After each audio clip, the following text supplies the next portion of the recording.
क्यापकटमा video edit त जसले पनि गर्छ, तर भिडियो एडिट गर्दाखेरि तपाईले कहिले पैसा पाउनु भएको छ? यदि तपाईहरुले छैन भने चाहिँ तपाईहरुले क्यापकटमा भिडियो एडिट गरेको पैसा पाउनुहुन्छ।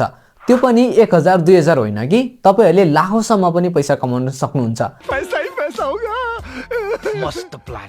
हाउ यो कसरी? यो भिडियोमा म तपाईहरुलाई बताउने छु। सो तपाईहरुले पनि क्यापकटमा भिडियो एडिट गरिराख्नु भएको छ तर पैसा पाइराख्नु भएको छैन भने चाहिँ यो भिडियोमा तपाईहरुले कसरी आफ्नो क्यापकटबाट पैसा कमाउन सक्नुहुन्छ भन्ने कुरा चाहिँ म तपाईहरुलाई बताइदिने छु। फर्स्टमा यदि तपाईहरुले क्यापकटको विषयमा थाहा छैन भने चाहिँ क्यापकट एउटा भिडियो एडिटिङ एप हो जुन चाहिँ टिकटकले बनाएको हो। टिकटक र क्यापकटको एउटै कम्पनी रहेको छ। त्यसैले गर्दाखेरि हामीहरुले टिकटकमा प्रयोग हुने हरेक भिडियो एडिट गर्दाखेरि चाहिँ हामीहरुले क्यापकटबाट चाहिँ पैसा कमाउन सकिन्छ, जसलाई चाहिँ क्यापकट क्रिएटर प्रोग्राम भनिन्छ।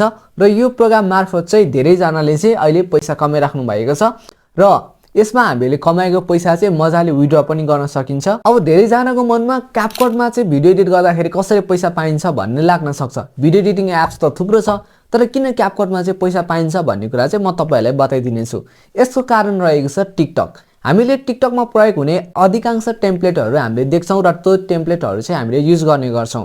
यो टेम्प्लेटहरु चाहिँ टिकटक अफिसियलले बनाउँदैन। यो टेम्प्लेट बनाउने भनेको चाहिँ तपाई हामी जस्तै कोही क्रिएटर कोही भिडियो एडिटरले चाहिँ बनाइरहेका हुन्छन्। हो त्यसले गर्दाखेरि चाहिँ जसले चाहिँ टिकटकमा एउटा टेम्प्लेट जुन क्यापकटमा बनाएको छ हो त्यो प्रयोग गर्छ, हो त्यो टेम्प्लेट कति चल्यो भन्ने आधारमा चाहिँ पैसा दिन्छ।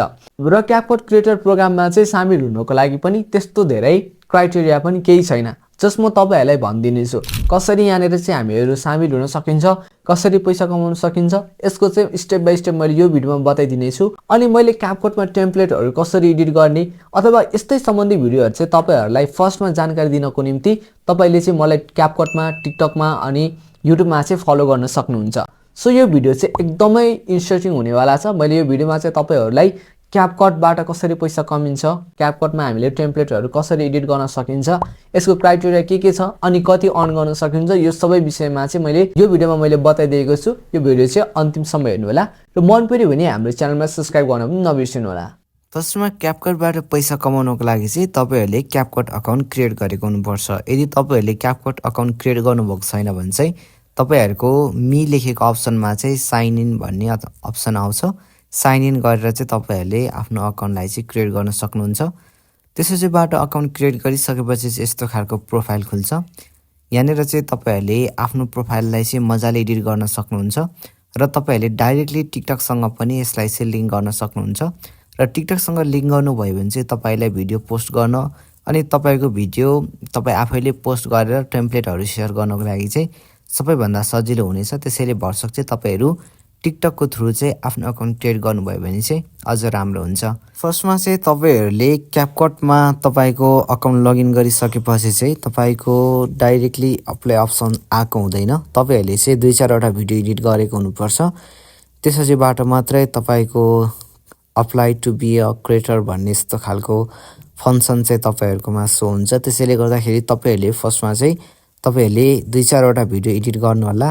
टेम्प्लेटको लागि तपाईले एडिट गर्नु भएर सेभ गर्नु होला अनि चाहिँ तपाईहरुको लागि अप्लाई भन्ने बटन आउँछ। त्यसैबाट चाहिँ तपाईहरुले चाहिँ अप्लाई गर्न सक्नुहुन्छ। र तपाईहरुले अप्लाई गर्दाखेरि चाहिँ कुनै पनि क्राइटेरिया छैन है। यसमा तपाईको अप्लाईको अप्सन आएको छैन भने चाहिँ 2-4 वटा अझै एडिट गर्नु होला। त्यसैबाट चाहिँ तपाईको अप्सन आउनेछ। यहाँनेर तपाईको बिकम अ क्यापकट क्रिएटर भनेको छ। तपाईको यसमा क्राइटेरिया भनेको चाहिँ तपाईले अब 2-4 वटा भिडियोहरु अपलोड गरेको हुनुपर्छ अनि त्यसैबाट चाहिँ लगभग तपाईको यो अप्सन चाहिँ मिलिहाल्छ। त्यसैबाट चाहिँ तपाईले अप्लाई भन्ने ठाउँमा चाहिँ क्लिक गर्नु भएर तपाईले आफ्नो बेसिक इन्फर्मेसन भर्नुभयो भने हुन्छ। तपाईले फर्स्टमा तपाईको नाम, पुरा नाम राख्नुपर्ने हुन्छ। पुरा नाम राखिसकेपछि चाहिँ तल डेट अफ बर्थ भनेको छ। यहाँनेर डेट अफ बर्थ राख्दाखेरि चाहिँ तपाईहरुले चाहिँ 18+ बनाउनु होला। यसरी डेट अफ बर्थहरु चाहिँ तपाईले एक्ज्याक्ट राखिसकेपछि चाहिँ तपाईहरुको यहाँनेर योर मोबाइल नम्बर भनेको छ। यो चाहिँ म्यान्डेटरी जुनमा रातो टिक लागेको छ। यो सबै म्यान्डेटरी फिल्ड रहेको छ। यहाँनेर चाहिँ तपाईहरुले चाहिँ अनिवार्य भर्नुपर्ने हुन्छ। यहाँनेर तपाईहरुले चाहिँ +977 यानी कि नेपालको कन्ट्री कोड लगाएर चाहिँ मोबाइल नम्बर राख्नु होला। त्यसैबाट यहाँनेर तपाईहरुको चाहिँ सिलेक्ट अदर कन्ट्याक्ट भनेको छ। यहाँनेर तपाईहरुले कन्ट्याक्ट इन्फर्मेसनमा आफ्नो के छ त्यो राख्न सक्नुहुन्छ। मैले चाहिँ यहाँनेर मेरो इमेल एड्रेस राख्दै छु। तपाईहरुले पनि राख्न सक्नुहुन्छ। अनि यहाँ तल तपाईहरुको let us know more about you भनेको छ। यहाँनिर चाहिँ तपाईँहरूले आफ्नो सोसियल प्लेटफर्महरूमा सबैभन्दा बढी फलोवर्स के छ त्यो राख्नु होला। मसँग टिकटक पनि छ, युट्युब पनि छ, तर मैले चाहिँ सजिलोको लागि टिकटक राखेँ।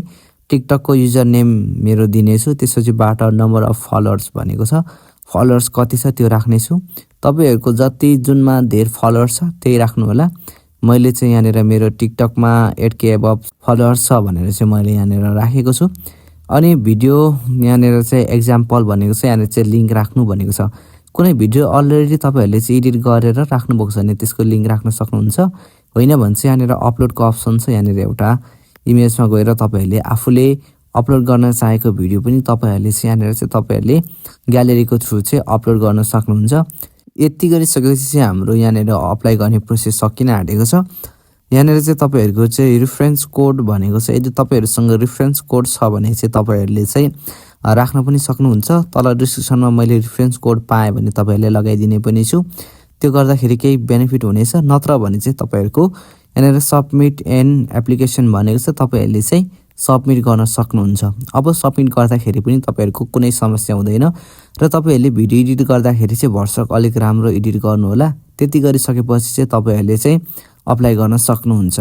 एकचोटि सर र एकचोटि आफ्नो इन्फर्मेसनहरू सही छ कि छैन भनेर हेर्नुहोस्, त्यसपछिबाट चाहिँ सबमिट गर्नुहोस् र यहाँनिर चाहिँ सबमिट भइसकेको छ। अब यसले चाहिँ तपाईँको 15 दिनसम्म चाहिँ बिजनेस डे वर्किङ लिन्छ भनेको छ, तर यसले चाहिँ 15 दिन लिँदैन रहेछ। यो चाहिँ ढिलो भयो भने 15 दिनसम्म भनेको होला, तर यसले चाहिँ चाँडै पनि गर्ने रहेछ। म तपाईँहरूलाई देखाउने छु। यहाँनिर congratulation your application to be a CapCut template creator is approve भनेको छ। यहाँनिर create more template to get more creator benefit भनेको छ। त्यसैले गर्दाखेरि चाहिँ मेरो 1 मिनटभित्र नै यो चाहिँ एप्रुभ भइसकेको छ। अब यहाँनिर चाहिँ यिनीहरूले भनेको छ मैले अहिले चाहिँ ब्रोन्ज क्रिएटर भनेको छ, लेभल 0 देखाइरहेको छ। यहाँनिर चाहिँ अहिले मैले डाटा सेन्टर मात्रै छ भने मैले अलिक अपग्रेड हुँदै जाँदाखेरि ब्यालेन्स बुस्टिङ क्यास रिवार्ड भनेको छ, अनि कम्युनिटी सपोर्ट त्यदेखि लिएर विभिन्न कुराहरू चाहिँ यहाँनिर दिएको छ। हामीले चाहिँ जति लेभल बनाउँदै जान्छौँ, जति हामीले चाहिँ आफूले टेम्प्लेटहरू बनाउँदै जान्छौँ, त्यति नै यहाँनिर चाहिँ हामीहरूले यो अनलक गर्दै जाने रहेछौँ। अनि यहाँनिर तपाईँको क्यास रिवार्ड ब्यालेन्स भनेको छ। यो ब्यालेन्स भनेको चाहिँ तपाईँको युएसमा चाहिँ directly bank account number bind गर्नु मिल्छ भने क्यास रिवार्ड भनेको चाहिँ हामीले नेपालमा चाहिँ विड्र गर्नको लागि चाहिँ मिल्छ। अब यहाँनिर तपाईँले कति पाउनुहुन्छ भन्ने कुरा चाहिँ तपाईँको यति उति भन्ने यहाँनिर फिक्स हुँदैन। यहाँनिर चाहिँ तपाईँहरूले टेम्प्लेट बनाएको त्यो टेम्प्लेट चाहिँ कति चल्छ त्यो आधारमा चाहिँ यसले चाहिँ दिन्छ भनेर भनेको छ। तपाईँले पनि आर्टिकल्सहरू हेर्न सक्नुहुन्छ, यहाँनिर के भनेको छ। अब यो सबै मैले पढेर सुनाएँ भने चाहिँ टाइम लाग्नेछ, सो तपाईँहरूले पनि एकचोटि चाहिँ रिड आउट गर्नु होला। त्यसपछिबाट चाहिँ तपाईँहरूले पनि यसमा चाहिँ इन्भल्भ हुनु होला, जसले गर्दाखेरि चाहिँ तपाईँहरूलाई एकदमै फाइदा हुने चाहिँ मैले यहाँनिर देखेको छु। र यहाँनिर अर्को पनि नोटिफिकेसन पठाइसकेको रहेछ। यहाँनिर के लेखेको छ भने congrats on becoming a CapCut template creator भनेको छ। You have become an official CapCut template creator because of your outstanding creative skill भनेको छ होइन। अनि यहाँनिर चाहिँ तपाईँहरूले चाहिँ विभिन्न बेनिफिट पाउनुहुन्छ भनेर यहाँनिर भनेको छ। र टेम्प्लेट्स तपाईँले बनाएको चाहिँ डाइरेक्टली अफिसियली फर यु पेजमा पनि देखाइन्छ, जसले गर्दाखेरि तपाईँले बनाएको टेम्प्लेट्सहरू चाहिँ एक्सपोज हुनेछन् भनेर भनेको छ। त्यसैले जति धेरै टेम्प्लेट्सहरू बनाउँदै गयो त्यति नै हामीले चाहिँ बेनिफिट हुने, अनि त्यति नै धेरै यहाँनिर चाहिँ हामीले विभिन्न रिवार्डहरू पाउने चाहिँ देखिन्छ। अनि तपाईँहरूलाई टेम्प्लेट्स कसरी बनाउने भन्ने कुरा चाहिँ थाहा छैन भने चाहिँ मैले एक्जाम्पलको लागि चाहिँ तल मैले बनाएको टेम्प्लेट्सको चाहिँ लिङ्क राखिदिएको छु। त्यो टेम्प्लेट्स प्रयोग गरेर त्यहाँनिर तपाईँहरूले आफ्नो फोटो राखेर चाहिँ तपाईँहरूले ट्राई गर्न सक्नुहुन्छ, अनि मलाई क्यापकटमा पनि फलो गर्न सक्नुहुन्छ। मैले अझ धेरै भिडियोहरू पनि बनाउने छु। अनि यहाँनिर अब मैले टेम्प्लेटहरू कसरी फर्स्टमा पोस्ट गर्ने भन्ने कुरा स्टेप पनि म तपाईँहरूलाई चाहिँ सो गर्नेछु। अब टेम्प्लेट क्यापकटमा पोस्ट गर्नको लागि चाहिँ फर्स्टमा तपाईँहरू क्यापकटमा चाहिँ भिडियो एडिट गर्नु होला, आफूले बनाउन चाहेको टेम्प्लेट। त्यसपछिबाट चाहिँ तपाईँहरूले एक्सपोर्ट गर्न सक्नुहुन्छ। या एक्सपोर्टिङ भनेको ठाउँमा चाहिँ तपाईँहरूले पोस्ट एज टेम्प्लेट भनेको छ है, तपाईँहरूले चाहिँ टेम्प्लेटको तरिकाले गर्न सक्नुहुन्छ। अनि यहाँनिर टेम्प्लेटको तरिकाले गर्दाखेरि तपाईँहरूले सेलेक्ट अल भनेको ठाउँमा चाहिँ तपाईँहरूले टिक लाउनु होला। तपाईँहरूले सेलेक्ट अलमा गऱ्यो भने चाहिँ तपाईँको सबै टेम्प्लेट चाहिँ पछि एडिट गर्दाखेरि लाग्नेछ। त्यसबाट नेक्स्ट भनेको छ, अनि पोस्ट भनेको छ है। यहाँनिर गइसकेपछि चाहिँ अब तपाईँहरूले नेम योर टेम्प्लेट भनेको छ। तपाईँले आफ्नो टेम्प्लेटको के नाम दिन चाहनुहुन्छ त्यो दिनु पर्यो। अनि डिस्क्राइब योर टेम्प्लेट भनेको छ तपाईँको टेम्प्लेट के को बारेमा हो त्यो तपाईँले चाहिँ लेख्नु होला। यहाँनिर लेख्दाखेरि चाहिँ तपाईँहरूको नाम पनि यस्तो होस् जुनमा चाहिँ जस्तै युट्युबमा एउटा टाइटल पढिन्छ त्यस्तै तपाईँको टेम्प्लेट्समा पनि ट्याक्क हेर्दाखेरि इजी टु रिड खालको तपाईँहरूले राख्नु होला अनि अट्र्याक्टिभ पनि राख्न सक्नुहुन्छ। त्यसैबाट तपाईँहरूले डिस्क्राइब पनि गर्न सक्नुहुन्छ तपाईँको टेम्प्लेट के को बारेमा हो। तपाईँहरूले त्यति मात्र नभएर तपाईँले आफ्नो ह्यासट्याग पनि युज गर्न सक्नुहुन्छ। तपाईँले ह्यासट्यागहरू लाउनु पनि अनिवार्य जरुरी छ। यदि तपाईँले ह्यासट्याग नै प्रयोग गर्नु भएन भने चाहिँ तपाईँको भिडियोहरू चाहिँ फर यु पेजमा जान चाहिँ अलिक मुस्किल हुन्छ। त्यसैले गर्दाखेरि तपाईँहरूले ह्यासट्याग पनि सोचेर लाउनु होला। त्यसैबाट तपाईँहरूले यो सबै गरिसकेपछि तपाईँले आफ्नो कभर पनि सेलेक्ट गर्नुपर्ने हुन्छ। तपाईँले कभर पनि आफूले चाहेको पार्टमा चाहिँ सेलेक्ट ट्याक्क गर्न सक्नुहुन्छ। तपाईँको कभर जुन पार्टमा देखाउन चाहनुहुन्छ त्यहाँ लगेर तपाईँहरूले नेक्स्ट गर्न सक्नुहुन्छ। अनि तपाईँहरूले पोस्ट भनेको छ यहाँनिर तपाईँको पोस्ट गर्ने अप्सनमा चाहिँ पोस्ट गर्नुहोस् होला। पोस्ट गर्दाखेरि चाहिँ तपाईँहरूको केही टाइम चाहिँ अलिक बढी लिन्छ।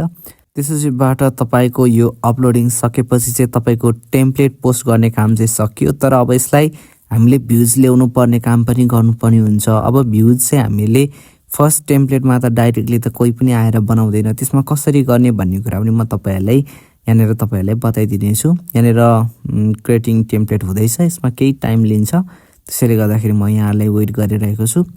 तपाईँहरू जब यो टेम्प्लेट बनिसक्छ तपाईँहरूले चाहिँ टेम्प्लेटलाई चाहिँ आफ्नो प्रोफाइलमा पाउनुहुन्छ। र अर्को चाहिँ सेयर टु टिकटक भनेको छ। तपाईँहरूले चाहिँ टिकटकमा सेयर गरेर चाहिँ ट्याक्क यसलाई चाहिँ अपलोड गर्न सक्नुहुन्छ। जसले गर्दाखेरि चाहिँ तपाईँले इन्स्ट्यान्ट तपाईँको रिच मिल्छ, तपाईँको भ्युज गेन हुन्छ। त्यसैले गर्दाखेरि भ्युअर्सहरू आयो भने चाहिँ तपाईँहरूले चाहिँ टक्क आफ्नो टेम्प्लेटहरू चाहिँ प्रयोग हुन्छ, जसले गर्दाखेरि चाहिँ तपाईँलाई बेनिफिट हुनेछ। यहाँनिर यदि तपाईँहरू टिकटकमा अलरेडी तपाईँहरू भाइरल हुनुहुन्छ या कि तपाईँसँग धेरै फलोवर्स छ भने त तपाईँको टेम्प्लेटले चाहिँ चाँडै नै अब रिच मिल्ने, धेरै नै युजरहरूले प्रयोग गर्ने चाहिँ हुन्छ। त्यो भने चाहिँ धेरै राम्रो छैन भने पनि तपाईँहरूले चाहिँ यो ह्यासट्यागहरू दिएको छ, यो ह्यासट्यागहरू चाहिँ लगाउनु होला। र यहाँनिर पनि तपाईँहरूले चाहिँ ह्यासट्यागहरू लगाइसकेपछि तपाईँले आफ्नो सेलेक्ट कभर भनेको छ, यो कभर पनि कुन पार्ट देखाउने यो पनि तपाईँहरूले चाहिँ सेभ गर्न सक्नुहुन्छ। मैले चाहिँ एउटा पार्ट सेलेक्ट गरेर यसलाई चाहिँ सेभ गरिदिनेछु। जसले गर्दाखेरि चाहिँ अब कोही भिजिटरहरू आयो भने पनि यो तपाईँको थम्बनेल जस्तै यो पनि देखिनेछ। त्यसैबाट चाहिँ म्युजिकमा एग्री गरेर तपाईँले पोस्ट गर्नु होला। यति गरिसकेपछि चाहिँ तपाईँको टेम्प्लेट पनि बन्यो अनि तपाईँको क्यापकटमा मोनिटाइज पनि भइसकेको छ। अब यति गरिसकेपछि तपाईँहरूले चाहिँ जति धेरै टेम्प्लेटहरू बनाउँदै जानुहुन्छ त्यति नै धेरै रिवार्डहरू अर्न गर्दै जानुहुन्छ। र मैले आगामी समयमा पनि तपाईँहरूले अझ धेरै यो क्यापकटबाट कसरी पैसा कमाउन सकिन्छ, यसको विथड्रको प्रोसेसहरू पनि आगामी दिनमा बताउने छु। तर यदि तपाईँहरूले यो भिडियोलाई कमेन्ट गर्नुभयो, लाइक गर्नुभयो भने मात्र है। सो त्यसैले तपाईँहरूलाई अझ यस्तो भिडियोहरू मनपर्छ भने चाहिँ मैले अरू भिडियोहरू पनि हाल्नेछु। हाम्रो च्यानलमा अझसम्म पनि सब्सक्राइब गर्नुभएको छैन भने चाहिँ तपाईँहरूले सब्सक्राइब गरेर जोडिनु होला। म नेक्स्ट भिडियो मिल्नेछु। तबसम्मको लागि by by, keep watching and stay safe.